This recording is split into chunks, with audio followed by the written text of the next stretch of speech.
Welcome everybody to the Friday podcast, number 72.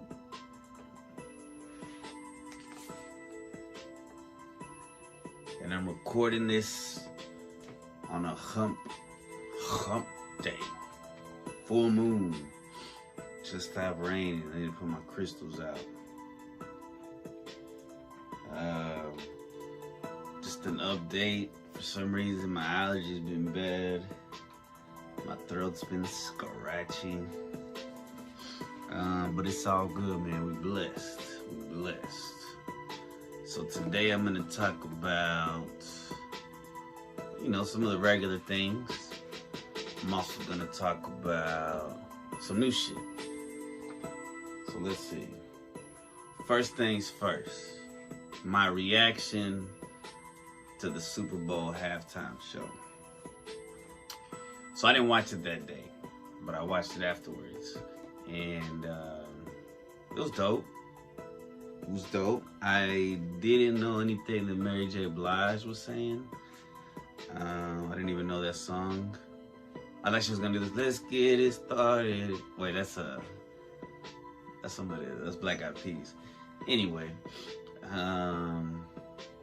I was joking. Well, actually, I did watch it that day. I watched some of it with my son, and I was joking. I was like, man, Eminem and Dr. Dre are probably robots now. And I asked him, I said, what you think about that? He's like, I don't know.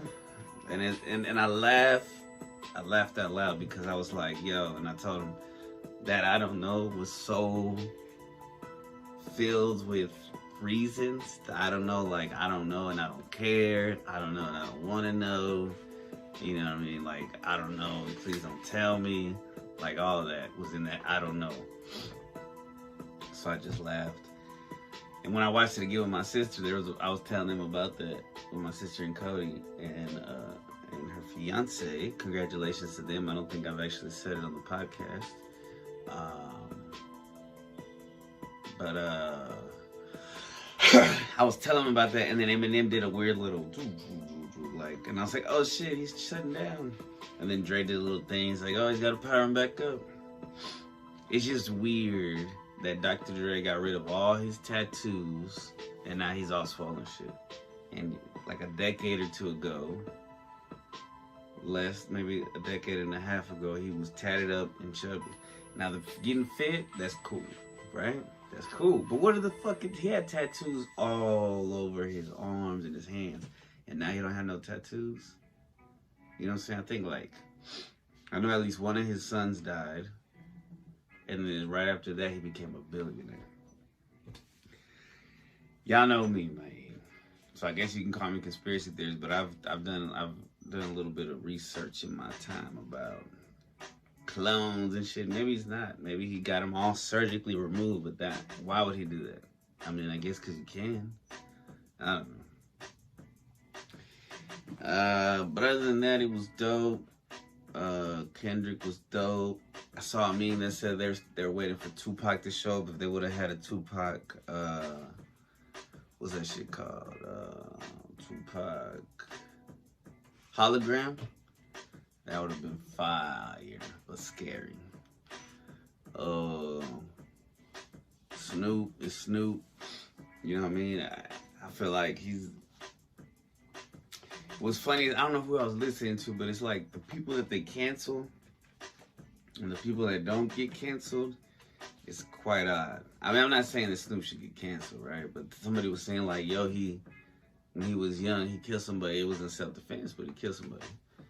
And then people get canceled for being accused of something that they didn't even actually do. So I don't know. And then I feel like some people were acting like people were complaining, but I don't think anybody was complaining. So then we went back and we watched a few of the older Super Bowl shows. And what we noticed was interesting. So this Super Bowl was made by Pepsi.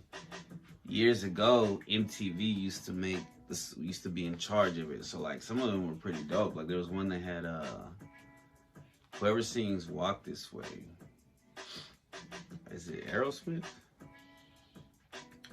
And then they had Nelly, Britney Spears, Justin Timberlake, NSYNC, I think even Mary J. Blige was there. And then there was another one that had Puffy and Nelly, Kid Rock, and I don't know who else was there. Nelly was there a couple times. Yeah, and it was pretty funny. It was pretty cool. And then we watched the infamous Janet Jackson one with Justin Timberlake. And when you go back and watch it, it's like, yeah, that was pretty blatantly done on purpose. You know what I mean? For what reason? I don't know. When I used to study Illuminati in the what's that shit called? Professor Griff used to talk about it a lot. The Boule. When I used to do a lot of research on that stuff, they used to say that at some point, you know, celebrities have to be publicly embarrassed. That's just part of your initiation or some stupid shit.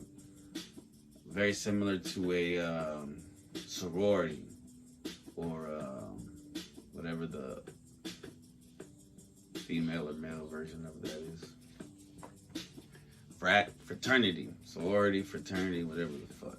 The fact that they be branding people with fire, branding people is fucking ridiculous. I was gonna say another word.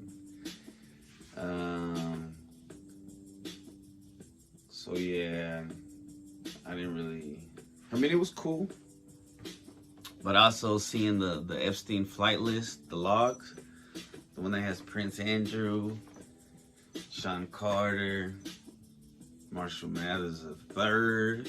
It puts that he's the third Marshall Mathers. So that's pretty interesting. Like, what if we find out that his story's fake or some shit? I don't know. He's definitely a great lyricist. Growing up, it was pretty bananas the shit he would say. But then when he did the Recovery album, that shit was pretty dope. The I'm Not Afraid song was dope. The Haley song was dope from Eminem's show. You know, he was trying to be a little more positive. I mean, he matured, so he had to be more positive and shit. But I don't know. You know, once you know all the glitz and glamour, not everything that shines is gold. And so, you know, a lot of those people we've been shown in TV shows and movies how the people in the music industry can be controlled and are controlled oftentimes. Black Mirror did that shit. I wonder what else. I don't know. But yeah, it's pretty interesting. So it was fine. I mean, it was cool. I knew the songs, most of them. It was odd though. It was odd. Weird.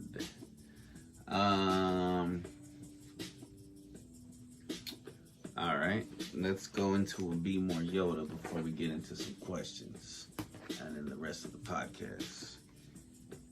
So, let's see. I'ma keep it G. What it be, what it do, coming through with my mic and my crew. All right, boom. From the chapter Finding Mindful Moments, this page that we haven't read yet on the podcast says, have faith that change is possible. Man, this is such a better angle.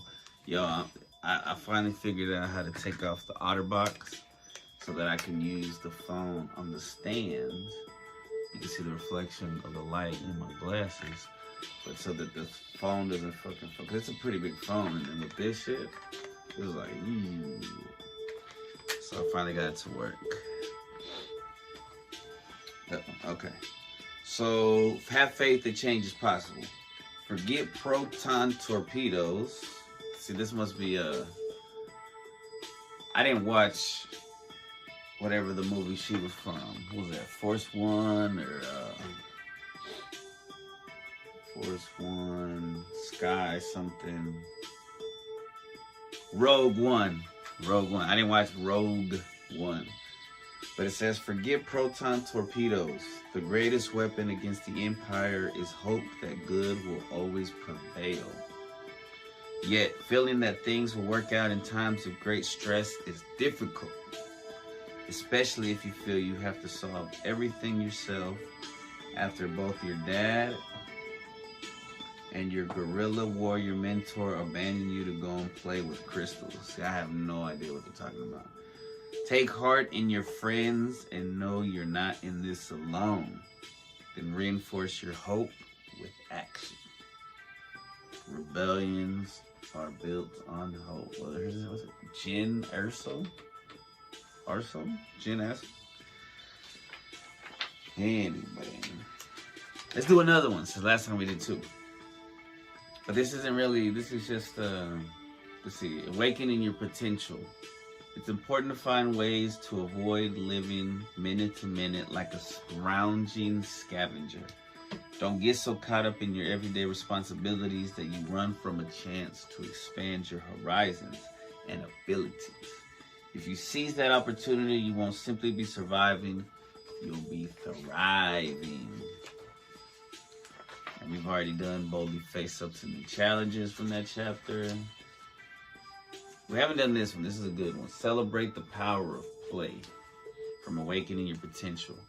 If you're feeling run down by responsibilities, it can be hard to find balance. Try adding some fun to your day.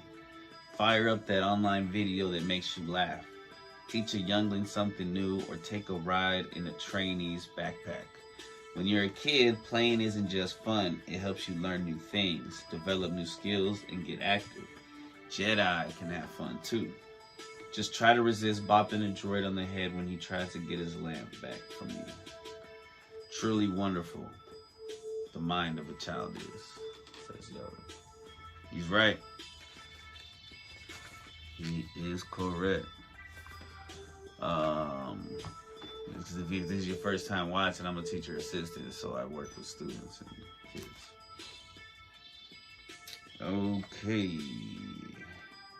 Okay, what it do? Coming through with my mic and my crew. I think I just wrote a whole damn song. Woo! What has been the best decision you've made in your life so far? Starting a podcast. I mean, it was good to have a kid, but when I was so young, it was rough. But I guess having unprotected sex it could be the best decision, right? I don't know. I shouldn't say that. Someone said the podcast. Maybe not getting.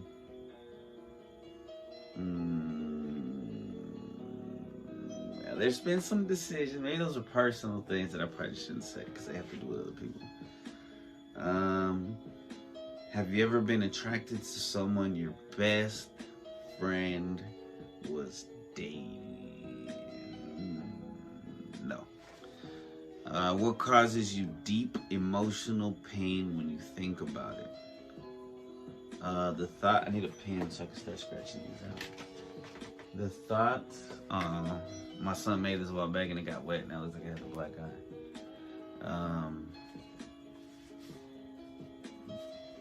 Just thinking about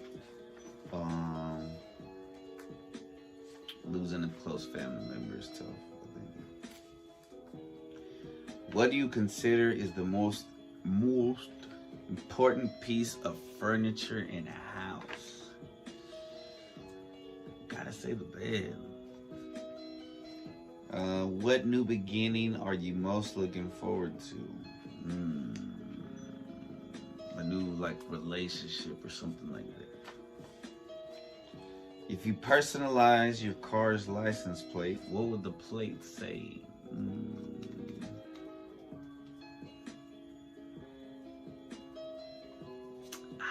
What would it say? It had to be something cool. Straight rider. Nah, that sounds pretty weird. And people don't understand the reference to Tupac. A lot of young people won't get it. Let's see. What would I put? I mean, I already like mine. I'm not gonna say what it is, but I already like mine. ChezTanuki. Duh. ChezTanuki. What is your favorite mix of salty and sweet? Chocolate, almond, granola bar. Like those kind bars and shit like that. That shit is fire. What's up? I wonder if I'll turn this on. Whoa. I don't know if y'all can see it. But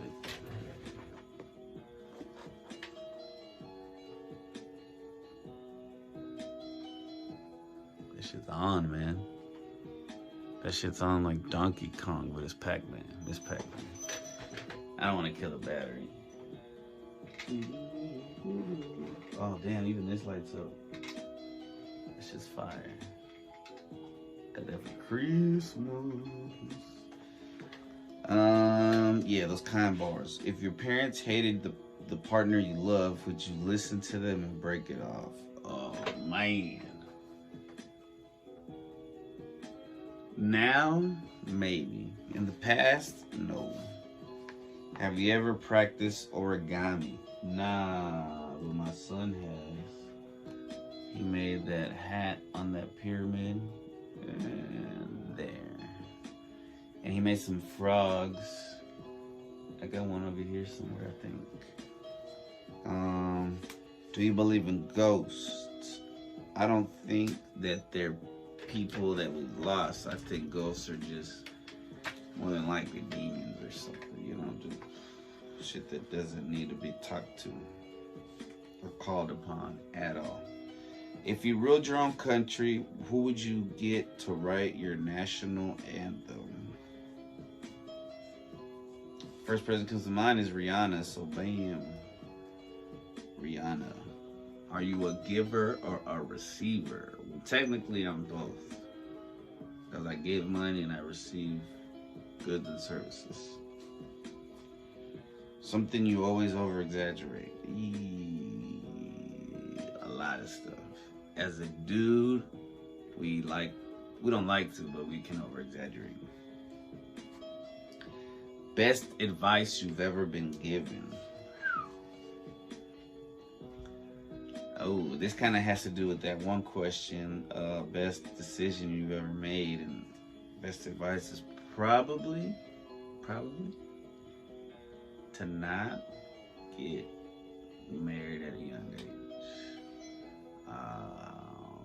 To not be forced into it, you know, despite. That's not a beat. That's a sign for us to take a break. We need to stop talking about what I'm talking about.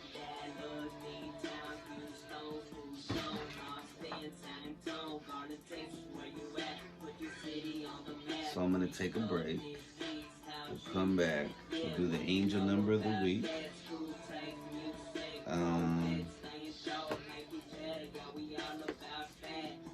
Badass woman in history, and an animal that I saw today that went right in front of me. Peep right back. I gotta start with my hair. It's crazy. Keep missing the stop button. Yep. Alright, man. Let's see. Okay, I thought I picked up the number, but look, I'm gonna do the sparrow first, because this morning, this little brown bird, when I was leaving my house, this little brown bird flew right in front of me and landed on the brick wall to my side, my house, landed on my house, like Spider-Man. Like he or she, whatever the bird was, they, them, yeah, it didn't, there's a tree right there, and so it just passed the tree and landed on the brick, so, and it long enough for me to look at it and analyze it, like, okay, what kind of bird is this, you know, and just to spectate at it, the beauty of it. So I looked up, what's a little brown bird, and it said that it was a sparrow.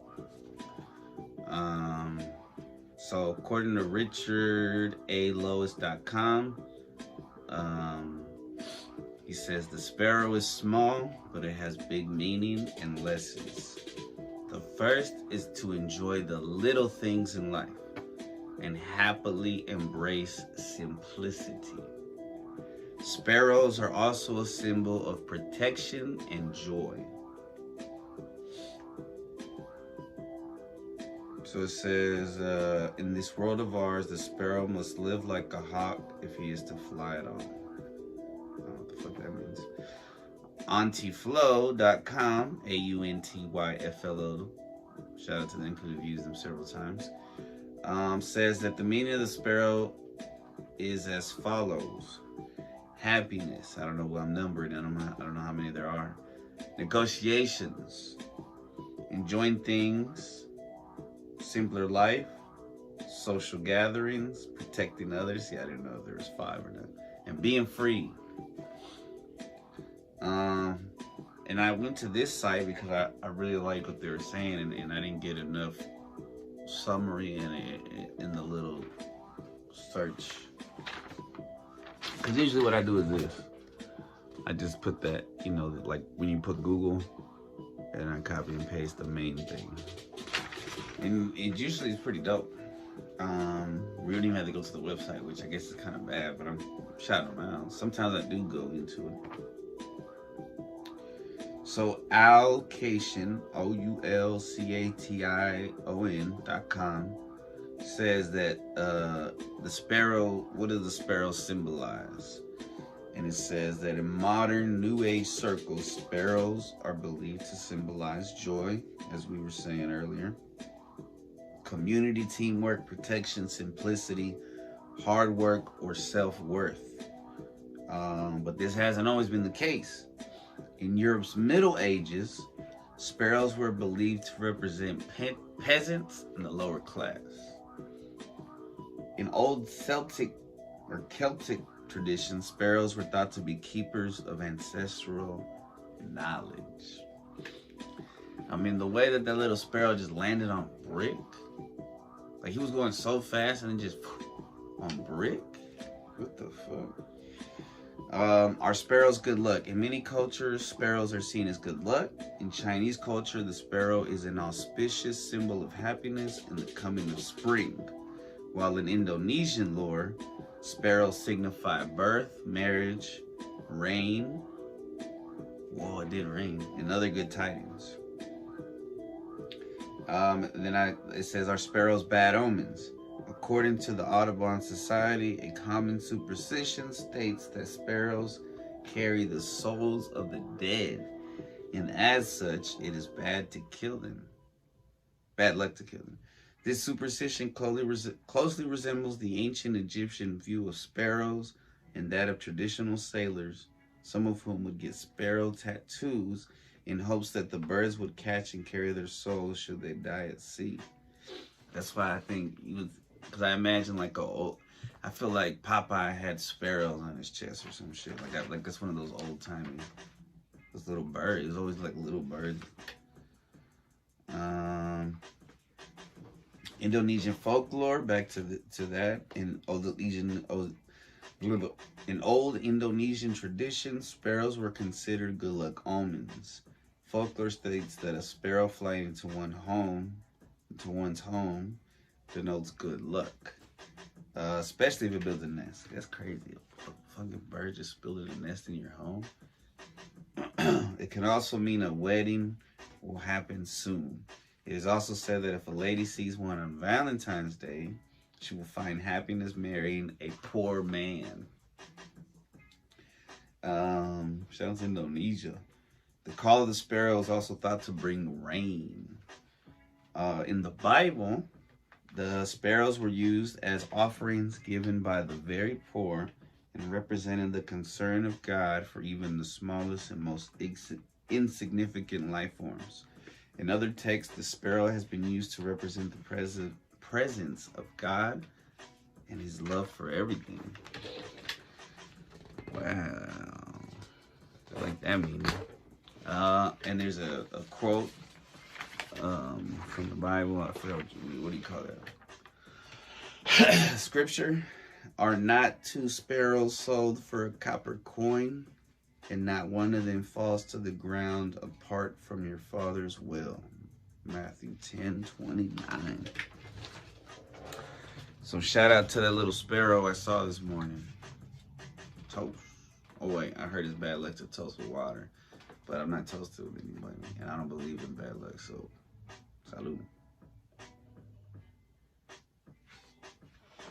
Alright. The angel number of the week is 414.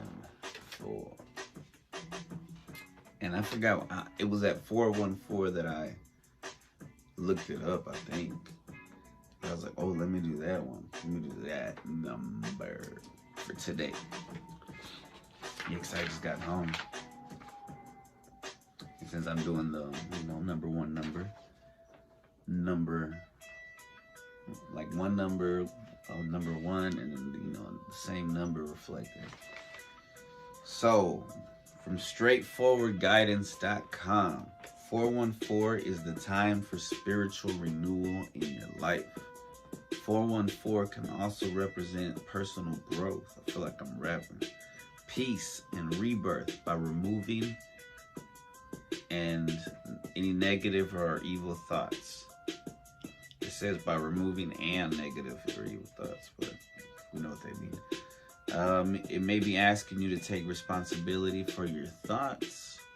Finally, 414 represents diligence, which usually results from hard work. NumerologyNation.com says that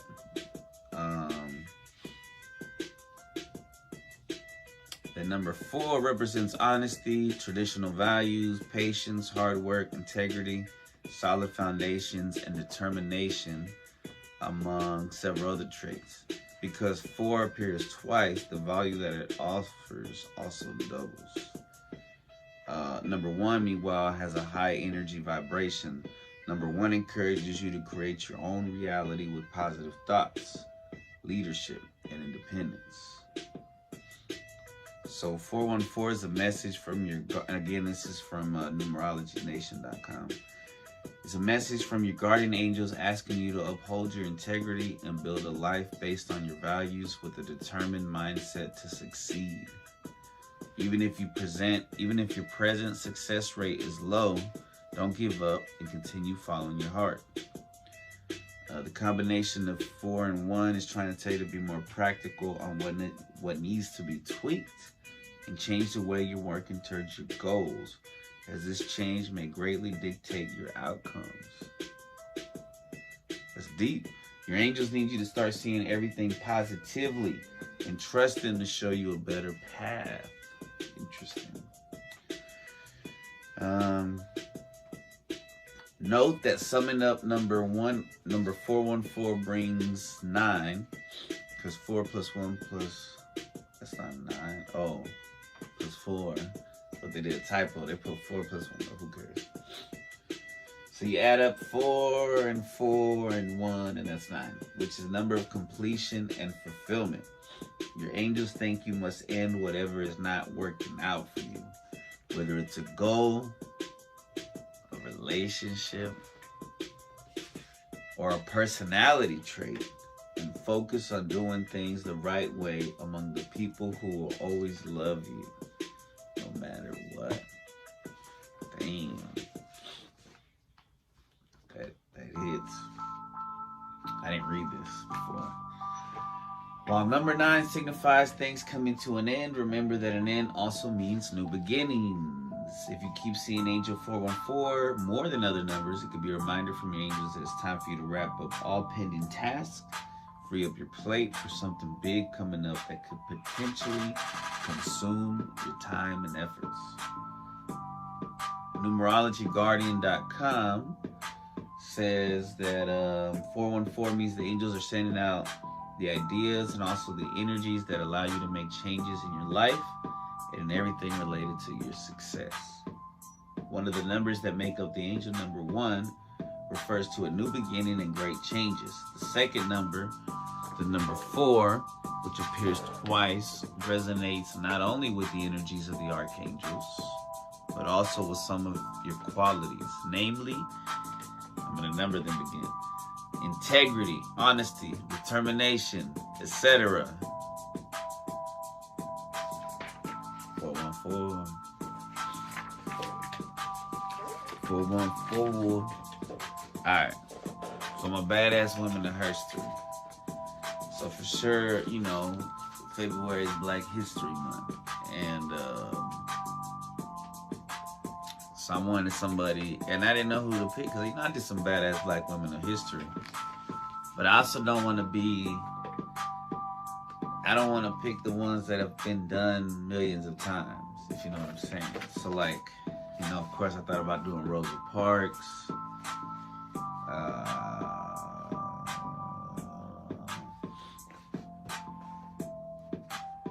You know, I don't know.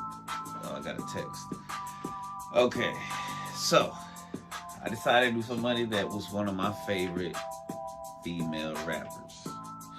And it sucks that I have to say female, but she's one of the best rappers, period. Lauryn Hill. I think I need to blow my nose. I'm gonna take another break before I get into Lauryn Hill. Be right back.